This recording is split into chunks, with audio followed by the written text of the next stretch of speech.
Good morning, everyone. I'm back to read Who Was Abraham Lincoln, Chapter 9. The War is Won. In 1864, Lincoln's first term as president was coming to an end. There was supposed to be an election in November, but was it possible to hold an election during a civil war? Lincoln's advisors suggested putting it off until the war was over. He refused. "We cannot have free government without elections," he explained. So a campaign began. Although people in the rebel states would not be voting, Lincoln's opponent was George McClellan, the general who wouldn't fight. In his speeches, McClellan hinted that he would be willing to compromise to end the war. Lincoln was not at all sure he would win the election. Before I move on, there's a picture.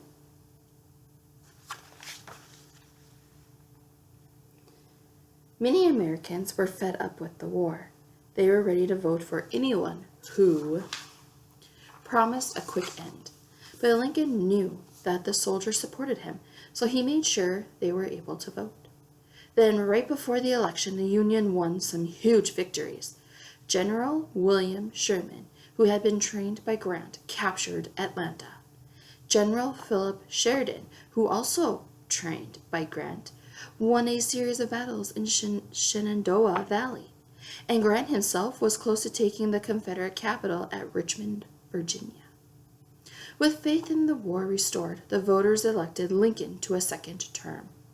By the beginning of 1865, the end of the war was finally in sight. On March 25th, Grant's army captured Richmond. Then he cornered the troops of General Robert E. Lee, the leader of the Confederate Army. Lee had no choice. On April 9th, he surrendered his army to Grant at Appomattox, Virginia. For all practical purposes, the Civil War was over.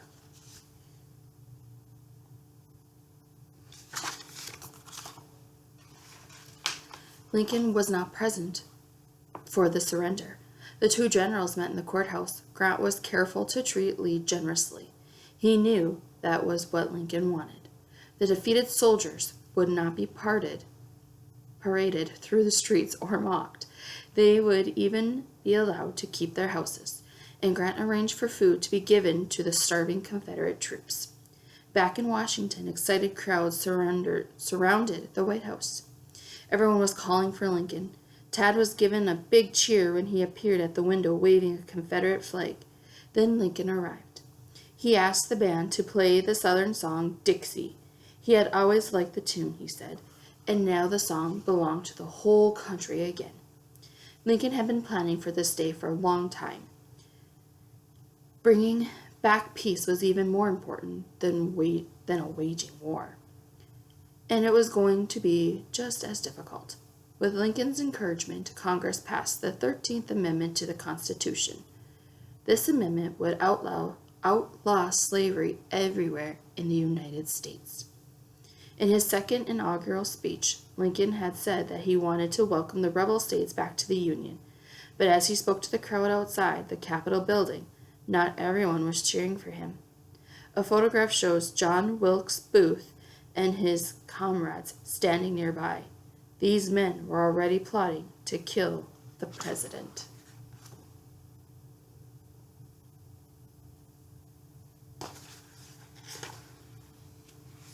Booth was a successful actor. Some people called him the handsomest man in America. He was devoted to the Confederacy and believed slavery was not just good for white people, it was even good for black people. He despised Lincoln, who he thought was rude and uncultured.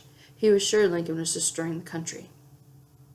Before I can go on here, I have one little paragraph over here to read.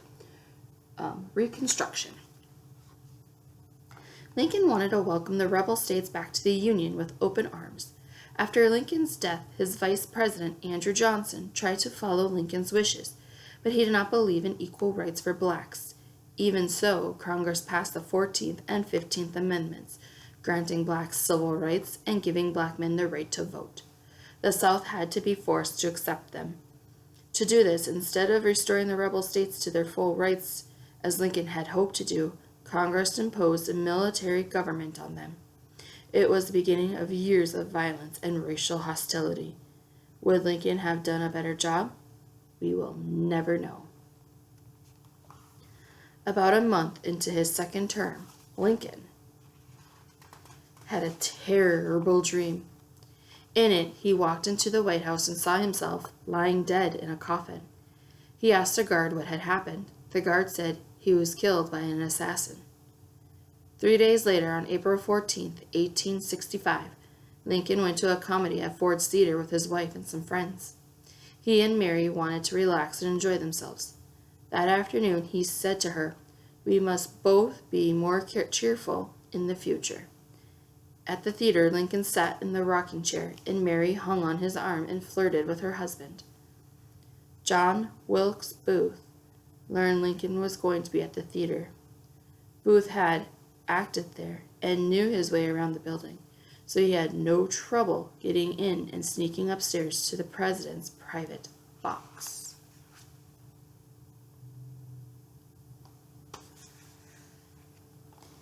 He crept up behind Lincoln and fired his gun. The sound of Booth's gunshot was drowned out by laughter from the audience.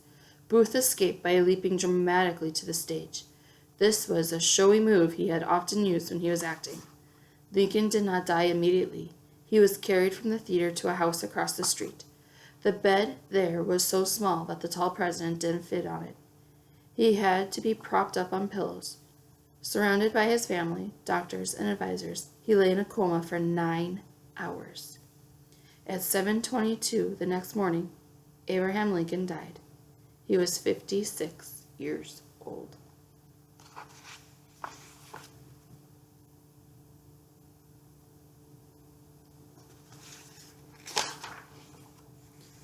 All right, so that was chapter 10 or 9, and I'll be back tomorrow for chapter 10. All right, have a good day.